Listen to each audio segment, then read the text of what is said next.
Je vous remercie, Monsieur le Président. Monsieur le Président, Madame le Ministre, honorables collègues. Monsieur le Président, c'est toujours avec beaucoup de sérénité et beaucoup de calme que je parle de la justice, pour être moi-même un acteur de cette maison. Et nous le savons, nous, les professionnels de la justice, nous savons que le devoir des juges, c'est de rendre la justice. Et nous savons que leur métier, c'est de dire le droit. Je peux ici solennellement dire qu'au Sénégal, les juges s'acquittent de leurs devoirs et ils exercent correctement leur métier. Et que personne ne s'y trompe. Ici, au Sénégal, la magistrature est indépendante et les juges sont indépendants. Et dans le silence de leur office et de leur bureau, les juges, tous les jours, font leur travail dans l'anonymat le plus total. Et ils ne sont soumis qu'à l'autorité de la loi et à leur conscience. Ici, au Sénégal, je le dis et je le répète, aucune puissance, ni d'argent, ni d'intérêt, ni politique, ni administrative n'est une autorité sur le juge. Le juge est absolument souverain dans sa façon de décider, d'analyser le dossier et de rendre la justice. Alors, depuis ce matin, j'entends des collègues, pas tous, certains, qui, comme des procureurs, viennent ici faire notre procès. Je refuse ce procès en sorcellerie qu'on est en train de nous faire.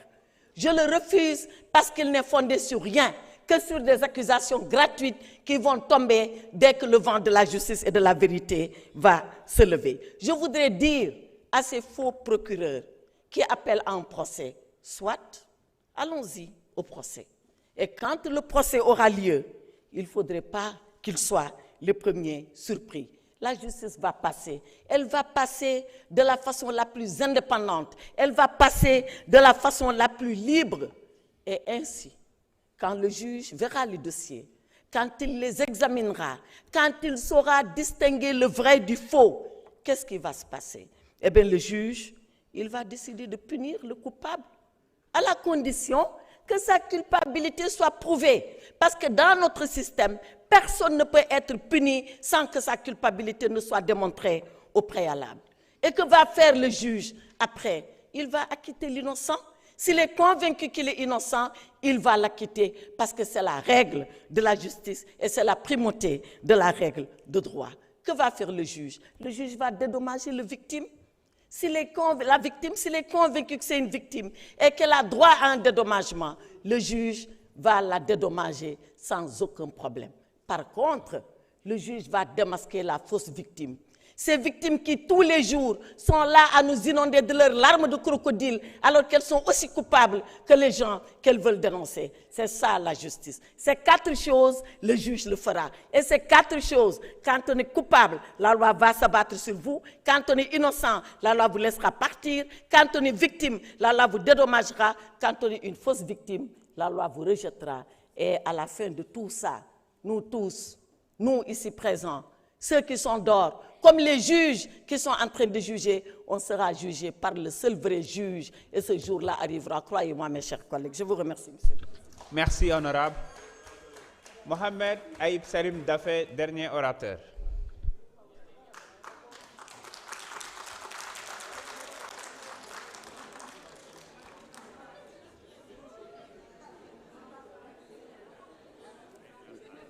Merci, Président. Madame la ministre de la Justice, garde des Sceaux, chers collègues, on vient d'écouter la brillante plaidoirie de ma collègue et je pense que c'est une plaidoirie anticipée, vous n'êtes pas encore en procès, donc rassurez-vous, il n'y a pas de procès en sorcellerie contre vous, mais il y a des actes qui ont été posés, des faits qui sont là matériellement établis et ce que tout le monde demande et réclame, c'est la justice.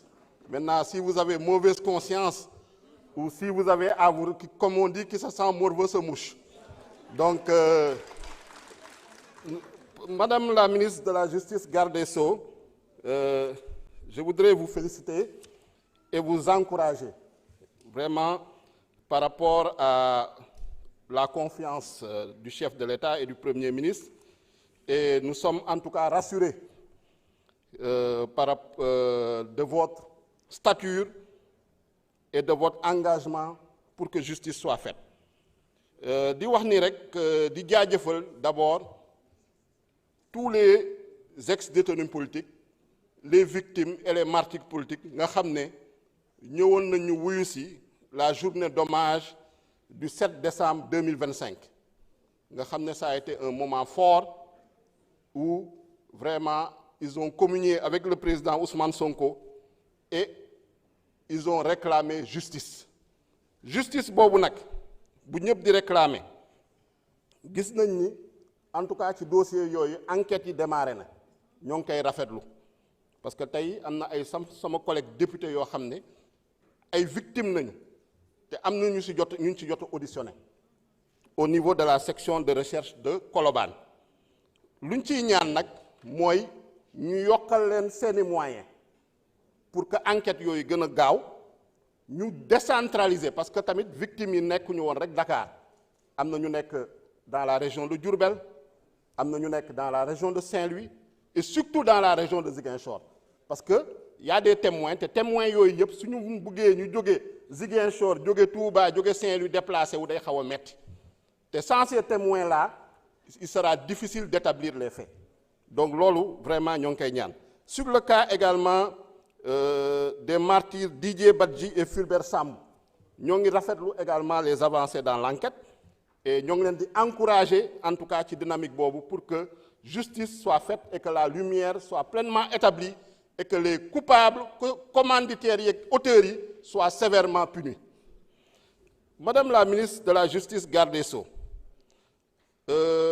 du 28 mai au 4 juin 2024 teniroon nañ fi des assises de la justice pour la réforme et la modernisation de la justice ci assises yooyu il y avait eu deux constats benn première urgence bi ñu ne il faut réparer le service public de la justice ensuite deuxième urgence bi il faut refonder le service public de la justice donc loolu bëgg nañu xam fan ngeen ci toll parce que jëloon nañ ci ay recommandations lu toll ci 30 recommandations am na yu ñu ci jot a nag commencé matérialiser su ma jëlee le pôle judiciaire financier jamono ji moo ngi dox ñooñu tam ñoo ngi ñaan ngeen yokk seen moyen parce que liggéey bi bëri na parce que vraiment la criminalité économique et financière sous le régime de Macky Sall a battu tous les records donc lu ñu leen jox rek yaakaar naa ni doyul pour vraiment qu'ils mettent la main sur ces criminels économiques et financiers